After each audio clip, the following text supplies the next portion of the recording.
What's up guys, it's Charles here with Rocket Punch Armor to do a review of the Super Robot Chogokin Great Mazinger. Not a big fan of this robot. I like my Mazingers to be normal. This is normal-ish. I'm not going to say it's crazy. It's not like that Mazinger, but I just prefer the regular Mazinger design, which is one of the reasons why this has remained unopened for like ever. So this I ordered when it first came out. I ordered this with Mazinger Z, I believe. I think I ordered them at the same time. I don't know. But in any case, it's the first release whenever it came out. Alright, and I've yet to open it. It's completely sealed. I will open it here for you guys. So if there's any defects, I'm screwed. But yeah. So the box, we've been looking at it for the past couple of seconds here. It shows all the gimmicks down here. It shows them with Mazinger Z, shaking hands, which is kind of cool.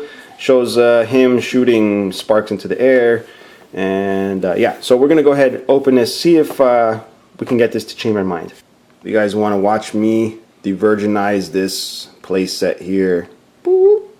There we go, breaking the seal very carefully because this is really sharp. You got to be careful. You might end up cutting the whole box open. Alright, and then we are going to pull the tray out here. Alright, so there's the figure. Pretty nice, pretty nice. Got all the effects going on here. Got a nice sword. I always love the swords that Bandai makes because they're always nice and chromy. And we got the Scrander pieces back here with the fists and the finger pointing hands, just like that. And yeah, we're gonna check it out. Let's see what's behind here. Oh, little book in Japanese. Alright, so I guess that's the instructions. So go ahead. I'm just going to put this guy together with the way I'm going to display him, and maybe I'll show you the effects. We'll see. And then, yeah, we'll take it from there.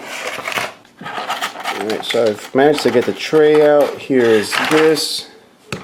Alright, this is the pile there. I think it's called a condor or something like that. I'm not sure. I don't really follow up on Great Mazinger, but I know he goes like that. Something to do with condors, I think. And then... oh, that's right. It's the brain condor. That's what it is. I knew it had a condor in there. Right, and it's also got these drill pressure punch forearm pieces, which look pretty cool if you can spin around like this. We've also got the Mazinger blade here. You'll notice it sparkles very, very nicely. Always good chrome on...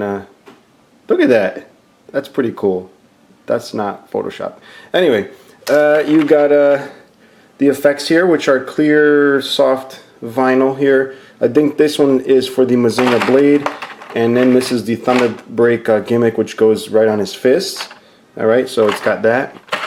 We've also got a couple little fins here, which go on the back of his thighs. Little aerodynamic fins right there. What you do is you would take these things off, which I'll show you later. Take these little panels off and just attach them there. And then if we move on to the other tray, like I said, it's got the Scrander in there, which I'm going to pull out. And the alternate hands. Alright, so I'm going to finish putting this guy together. So I'm going to go ahead and attach the Scrander, but I wanted you guys to check out the flawless finish on this. Look at that beautiful metallic red on there. Look at that. Right? Even though this is the lower end Chogokin, lower end is only in the price, not in the quality. So, alright, then we just got to attach this fin right back here. Just pop that in. Alright, just like that. We've completed the Scrander. And then we just pop it in right back there. Alright, so here's Great Mazinger, the way I'm going to display him. But I do want to show you the other bits of this. I'm going to go ahead and attach these little forearms here so you can get a sense for what they look like. Kind of painful to put in because those spikes, I got to press right on them to put the fists. But here we are. And there you go. So that's what it looks like. It does have two of them, so you can put them on both the way it's supposed to be. And that's one of his Rocket Punch features. It's a drill pressure punch. Now we're going to go over really quick the alternate hands that it comes with. It's got this hand here, the open hand, like the grabbing hand I call it. And he's got the relaxed hand, like so. Alright. And he's got the nose picking finger nose, or the pointing at you nose, or the no.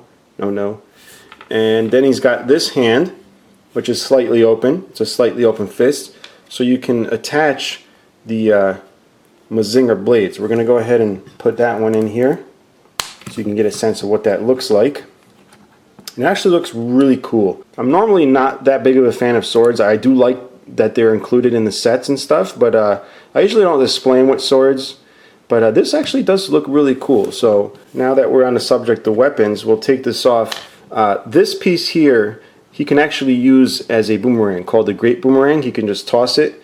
You can kind of, sort of, I guess, recreate how he tosses it. I don't know which way exactly he holds it, but that would be the Great Boomerang. And when it's not being tossed around, he can actually use this. It's called the Breast Burn, which just emits a bunch of energy, sort of like Mazinger Z. So next we're going to move into the articulation of the figure. We're going to start off with the head here. It's got the normal neck movement on a ball joint. Head moves side to side. You have the shoulders here. You also have this movement back and forth, which is a really nice touch on this small figure. You have the swiveling biceps. You have the elbows. And what's really cool is the way this section goes in. I don't know if you can see that, but there's a panel here, and the way that folds is really nice right there, just like that. And then you have the ball jointed fists or hands, whatever you put on there. You do have the waist and the upper body. And what's cool is the slight movement up there, which allows a little more range of movement. All right, and then you have the hips, and the hips kind of like teeter-totter back and forth between the two.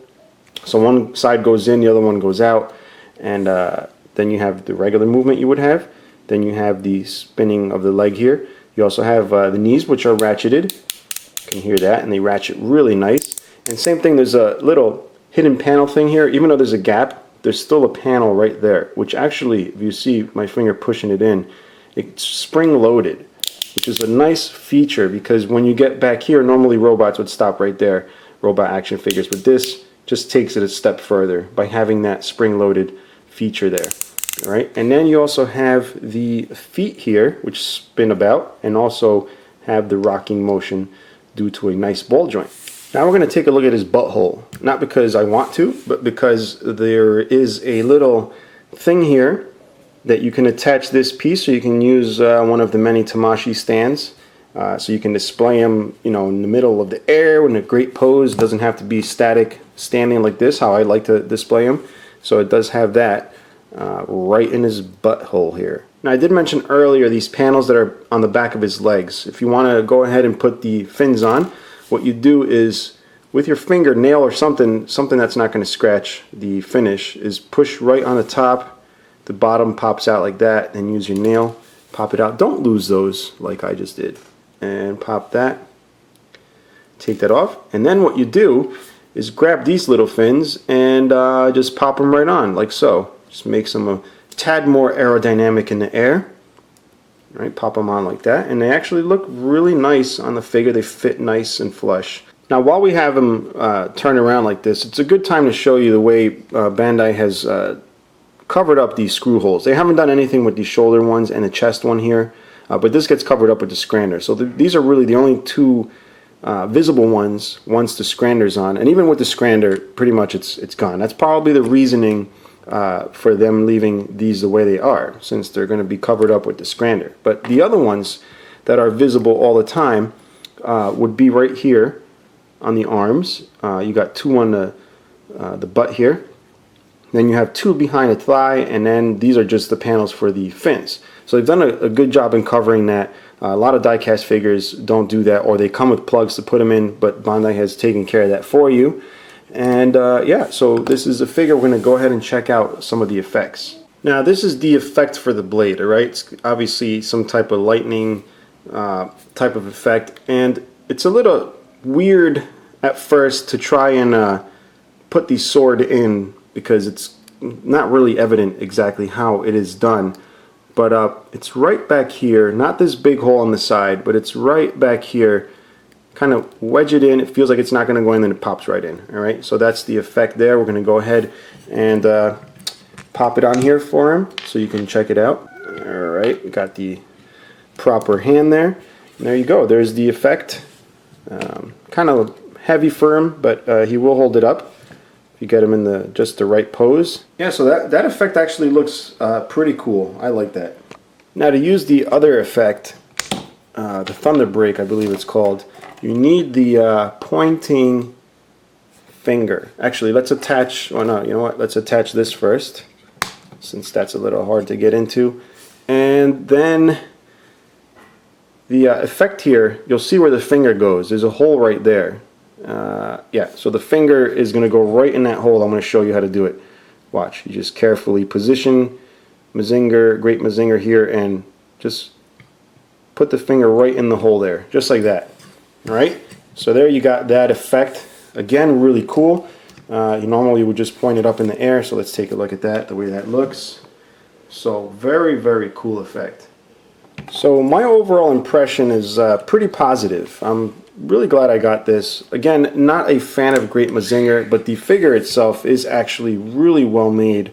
I've done a lot worse for 40 bucks, which is what this costs new. You can probably still find it for that price. I think they've been reissuing this a couple of times, but yeah, that's pretty much it, guys. If you have any questions or comments, I'm sure some of you will, leave them below, and I'll do my best to get back and respond to them. Till next time, bye-bye.